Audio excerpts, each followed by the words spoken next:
നിയമസഭാ തെരഞ്ഞെടുപ്പിൽ സീറ്റ് ആവശ്യപ്പെട്ട് ബി.ജെ.പി. നേതാവ് ജി കൃഷ്ണകുമാർ. ബി.ജെ.പി. കോർ കമ്മിറ്റിയിൽ ദേശീയ നേതാവ് അമിത്ഷായോടാണ് കൃഷ്ണകുമാർ സീറ്റ് ആവശ്യപ്പെട്ടത്. വട്ടിയൂർക്കാവിൽ മത്സരിക്കാൻ താൽപര്യമുണ്ടെന്നും സീറ്റ് നൽകണമെന്നുമായിരുന്നു ആവശ്യം.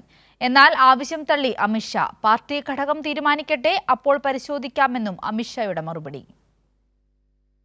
നിയമസഭാ തെരഞ്ഞെടുപ്പ് വട്ടിയൂർക്കാവ് സീറ്റിനായുള്ള മത്സരത്തിലാണ് ബി.ജെ.പിയിലെ വിവിധ നേതാക്കൾ. ഒന്നിലധികം നേതാക്കൾ ആവശ്യപ്പെട്ട സീറ്റാണ് വട്ടിയൂർക്കാവ്. നേരത്തെ സംസ്ഥാന നേതൃത്വത്തെയും ജി കൃഷ്ണകുമാർ താൽപര്യം അറിയിച്ചിരുന്നു. പിന്നാലെയാണ് കഴിഞ്ഞ ദിവസം തലസ്ഥാനത്തെത്തിയ ബി.ജെ.പി. ദേശീയ നേതാവ് അമിത്ഷായെ കണ്ടും ഇക്കാര്യം ആവശ്യപ്പെട്ടത്.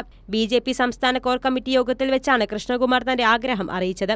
കോർ കമ്മിറ്റിയിൽ ഇല്ലാത്ത കൃഷ്ണകുമാർ പ്രത്യേക ക്ഷണിതാവായി പങ്കെടുത്താണ് ആവശ്യമുന്നയിച്ചത്. എന്നാൽ അമിത്ഷാ ആവശ്യം തള്ളുകയായിരുന്നു. പാർട്ടിക്ക് കൃത്യമായ സംഘടനാ രീതിയുണ്ട്. പാർട്ടി ഘടകം തീരുമാനിക്കട്ടെ, അപ്പോൾ പരിശോധിക്കാമെന്നും അമിത്ഷാ മറുപടി നൽകി. അതേസമയം ആർ ശ്രീലേഖയുടെ പേരും സംസ്ഥാന നേതൃത്വം മുന്നോട്ട് വെക്കുന്നുണ്ട്. ഇതിനിടെ ജി കൃഷ്ണകുമാറിന്റെ ആവശ്യവും ഉയർന്നതോടെ തെരഞ്ഞെടുപ്പ് പ്രഖ്യാപനത്തിന് മുമ്പേ നേതൃത്വത്തിനകത്ത് ഭിന്നത രൂക്ഷമാവുകയാണ്. കൈരളി ന്യൂസ്, തിരുവനന്തപുരം.